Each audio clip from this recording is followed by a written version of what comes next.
Hey, Rabbi, good morning. Good to see you. Hey, hey, Mark. Any word from Diane? I think she's feeling a little bit better. Yeah. All right. I'm texting her every day, keeping her in my prayers when I daven in the morning, but I haven't heard back from her, so I don't know if she's got a phone. Yeah, I believe she is. She is doing better. She's definitely doing better. Did they take her off the ventilator yet? They. They. Okay, everybody. Welcome to the Tanya class. Continuing where we left off yesterday. So, excuse me. The yesterday, so the Alter Rebbe, the author of the Tanya, said that let's start 2 days ago. So 2 days ago, he was talking about how God left all the upper worlds and he left all the lower worlds, and all he wanted was a relationship with us, right? And he says, and can you imagine a king leaving the palace and going into the woods, ignoring all the opulence, and all he wanted was a relationship with his commoner?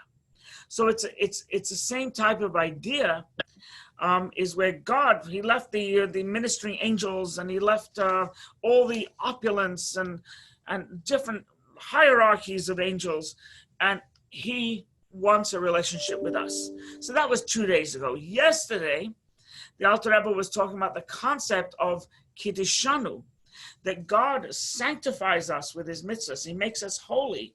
He also betroths us, right? That what is betrothed? Betrothed means that it makes you unique. When you betroth, when a husband and wife betroth one another, when they marry one another, it's a very awkward word, the word betrothed. But when a husband and wife marry one another, then it's a unique relationship. There could be millions of women, but only one is your wife. Millions, billions of guys, but only one is your husband. So he says that this is and it says just like when you get married, just like when a person gets married, it's this union. So too, there's this incredible union, and then. And this is where he takes off today. The Alter Rebbe, the Rabbi Shneur Zalman of Liadi, he said something else. And he says that anytime we do a mitzvah, anytime we do something that God wants us to do, how do we know what God wants us to do? It's in the Torah. Anytime we do that, we are elevated and become holy, and we are absorbed in God's holiness. Why? Because God's wisdom and God's will are one. So therefore, we fulfill God's wisdom and God's will, we unite with God. And therefore, anytime someone does a mitzvah, there's this aura, incredible aura of holiness, that envelopes the person. Now, the person may not feel it. Because of the bodily barrier. After all, the soul is in a body, And the body is corporeal, it's physical. And as long as the person doesn't refine their body properly, they're not necessarily going to feel with every mitzvah that they do this glow, this holy energy that just and different level of spirituality than they were before they did the mitzvah. By the way, which is we also discussed this a little bit, is that there are some mitzvahs that will make us feel holy, because to that mitzvah, we've gotten rid of our grossness and materialistic view and corporeality, etc. But as long as one hasn't, though, so while it's true, there's the holiness that envelopes us, we may not feel it. And that's where he left off yesterday. Today's Tanya, he says, and this is the meaning what Asaph was the child of King David. So Asaph, progeny of King David, I should say. So Asaph said this, and which is Asaph said an interesting, in the Psalms, he was one of the psalmists. Asaph said, right, that Va'ani Ba'ar, I am foolish, V'loi Eda, and I know not. Behemot Ayisi Imach, I was as a beast before you. Va'ani Tamid Imach, and I am continually with you. So Asaph was saying, I'm foolish, I'm a beast, but I'm continually with you. Means to say, the Rabbi Shnei Zalman, the author of the Tanya, says that even though I'm a beast, when I am with you, so even when I perform a mitzvah and I am united with you and I have this holy aura, I'm still a beast because I'm unaware of it. My soul is unaware of it. And I don't feel this incredible union by doing the mitzvah. I don't feel when I do a mitzvah, all of a sudden this fear and awe and rapturous love like tzaddikim do. So the righteous do feel it. So what Asaph is saying is that I don't feel it when I'm with you, like a tzaddik does feel it. But nonetheless, even though I don't feel it, I am still continually with you. Right? So because a person is gross and corporeal and so steeped in physicality, it doesn't stop, it does not prevent the union of the soul with the light of God when you're doing the mitzvah. In other words, just because you don't feel it doesn't mean it's not happening, right? We don't feel the earth spinning. Just because we don't feel it doesn't mean it's not happening. We don't feel this pull, immense pull of gravity. It's still happening. There's so many things that we go through life, right, that we don't feel or we don't perceive, but yet it is happening. So what Asaph is saying is that, what the Alter Rebbe is saying rather, that just because we don't feel it, it doesn't negate the idea that when a person does a mitzvah, and the mitzvah could be Torah study, the mitzvah could be prayer, the mitzvah could be anything. It can even be a negative. In other words, I am not doing this because you, God, told me I shouldn't do this. Right? Oh, this is not kosher. No, I'm not going to do it. At that point, the dosage of holiness and the elevation of one's soul, right, is so incredibly lofty. Both holiness and elevation, they're in tandem. They work together. They're in sync. So you don't feel it. Doesn't mean it's not happening. And how do the tzaddikim feel it? So the tzaddikim is because a tzaddik has really worked through their das. So as we know, there's three intellectual faculties, right? There's chachma, bin, and das. wisdom, understanding, and knowledge. He says knowledge, so wisdom and understanding are completely intellectual, right? Completely intellectual. And Das allows one to have emotional intelligence. So the tzaddikim, they fleshed out their Das. They've studied and they've done everything intellectual, right? Then they fleshed out their Das, right? And they are able to, with intellect, with emotional intelligence, they are able to feel, and it eventually gets to the heart. It gets to pure emotions, this love and this awe of God while they're doing a mitzvah. And so it can only prevent you. Your body can only prevent you from being conscious of what is happening. It can't prevent of the actual act happening. And as it is written in Psalms, even darkness cannot obscure you, right? So even when a person's in the dark, right, person's unaware, a person is asleep at the wheel or whatever it may be, it can't obscure you, right? So literally, the psalmist means that God, that God is everywhere. God is day, is dark, is light, and even darkness, you're there, etc. But here, the way the Rabbi Shneur Zalman is interpreting that even darkness, even if a person's in the dark, it still doesn't negate the fact that you've had this tremendous connection.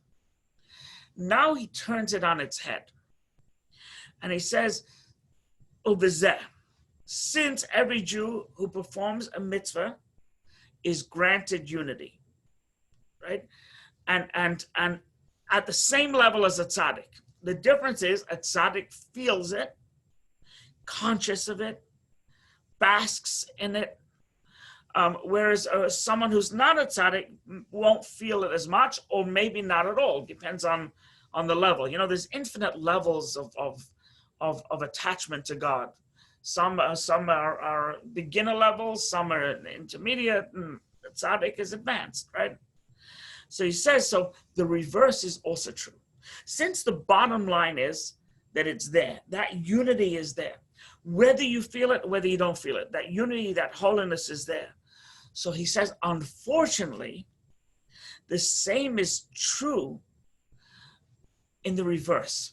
When a person transgresses God's will, whether it's a regular person or whether it's a tzaddik, right? So, for example, the person ate a nice ham sandwich on Passover, right? So he's got the ham in there, he's got the sandwich in there, right? And so it doesn't matter if a tzaddik did it, or it doesn't matter if a regular person did it. Because even in the soul of somebody that's uncultured, uncouth, illiterate, right? He says they still get that aura, they still get that dosage, for example, of Shabbat. Soon as Shabbat comes in, there is this new energy or extra energy, Shabbat energy, that comes to the world, right? And it comes into one's home and it comes into one's body. If one then negates Shabbat, right, consciously, we're talking about consciously. Somebody consciously negates Shabbat and says, we're not talking about somebody who wasn't brought up with it, but somebody who should know better. Negates Shabbat, right? It's very bad, because what they're doing is they're taking this holiness and this loftiness, and they're basically throwing it in the trash can. Right? And it doesn't matter if it was a tzaddik. It doesn't matter if the person was not a tzaddik. They should know better. Likewise, they have a little chametz on Pesach, right? He says it creates a defect in everybody. So here's the interesting part. As far as the connection, everybody has that connection. Some feel it, some don't.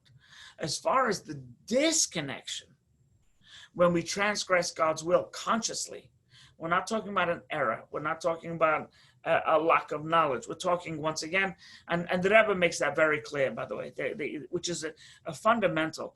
The Rebbe, the Lubavitcher Rebbe, with all his outreach and thousands upon thousands of rabbis, all corners of the globe.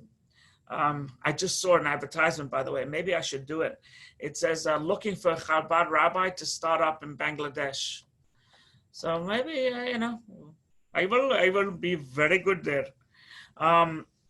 So the Rebbe's attitude is as far as people, is that nobody's bad.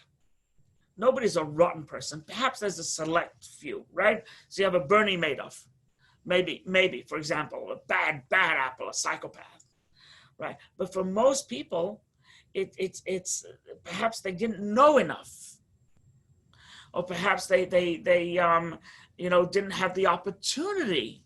They weren't brought up that way. So the Rebbe's view is that it's not bad.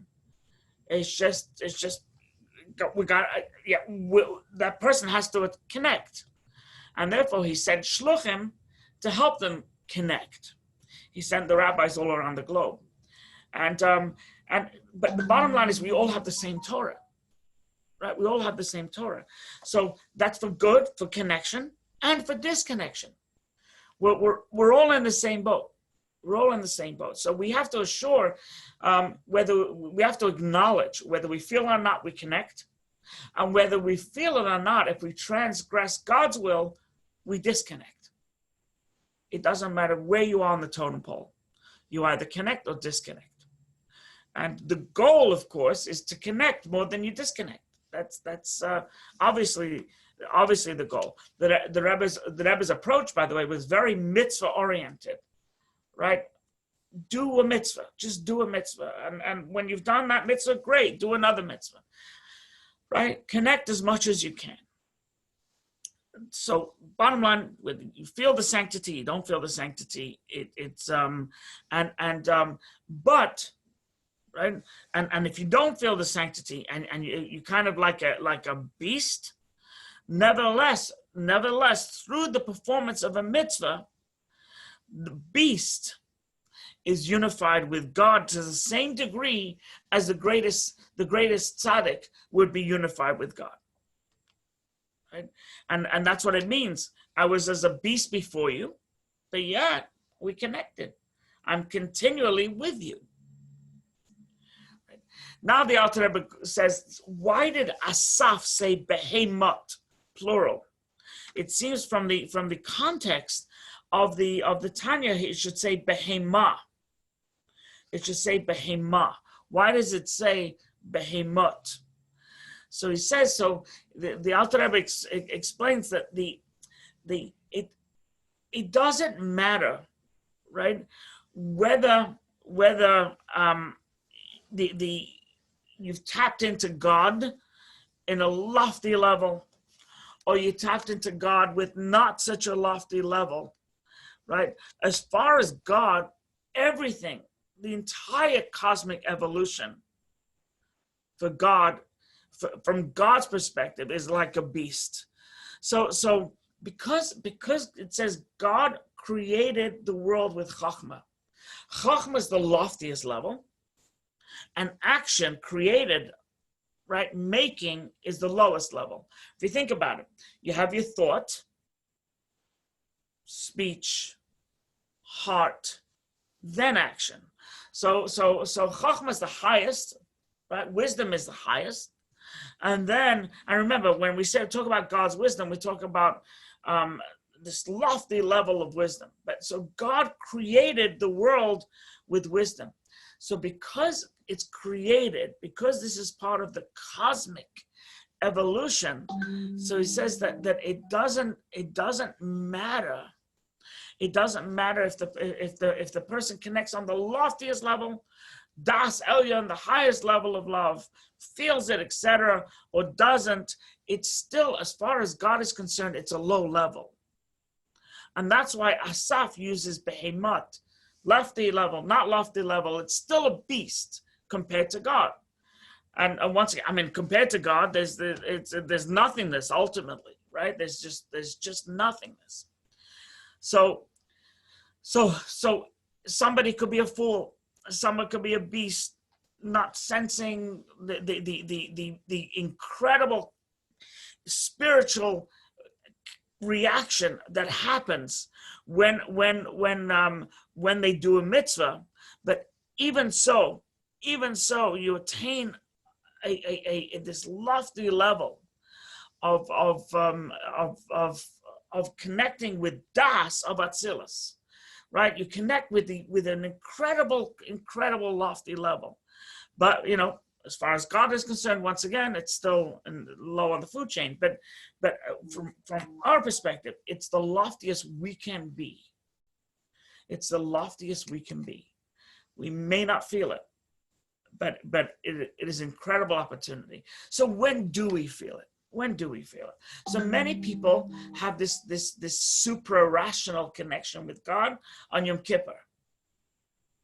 But there are people who don't, it's not only relegated to Yom Kippur. It may be a specific mitzvah.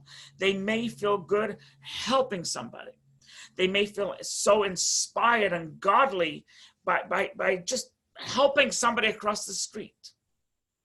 And they feel good and they feel inspired because there is loftiness, there is holiness, there is divine inspiration going on. So it's just, I believe it's a matter of just being in touch with one's spiritual feelings, right? Am I feeling it? Yes or no? If I'm not feeling it, I still got work to do. If I am feeling it, try and capture that feeling more often. I think that would be I think that would be the plan. A second. So any questions on what we studied so far? Well, it goes up on that thing that looks like it's missing anyway. And to make it easier, anybody? It's something that has a collar up here. It goes up. Okay, so here's, in a nutshell, you can never, the lesson here is that you can never conceal the truth. You just can't. You can't conceal the truth, right? There is a truth, and that there's a connection, and truth ultimately will prevail, and you can't. Truth will always be apparent. Now, there are people who seek to look the other way or etc., but the truth is still there. And so the more mitzvahs one does, the more they are unified with God. The more that connection is. And as I said earlier, our job is to try and connect as much as possible, as often as possible. And let's focus less on disconnect and focus more on connection. Don't you think that don't you think that the connection is first identifying yourself? Until you can identify yourself, you can't really engage in doing for others until you understand yourself. And I think a lot of people don't understand themselves, and then they have a difficult time accepting how they're perceived and how they do things. Yes or no. I think when it comes to this point in particular, I hear what you're saying, but I think this point in particular, there's one step. Now it doesn't have to be a big step. For some it is. If you can wrap your mind around that you have a soul, if you have a soul that's a part of godliness, that seeks to and can connect with God. So it's really a simple meditation. To feel it is probably a little harder, but to acknowledge it is the first step. I have a soul. I have a godly soul, a part of God, and I seek to connect to God via this soul. So it's really a simple meditation. The getting to feel it, as is that's a different story. But once you do that, once you can meditate on that, I believe you're halfway there. Rather than just think of yourself as just flesh and blood, and yeah, you do good, and that's shortchanging yourself. It has to be trained.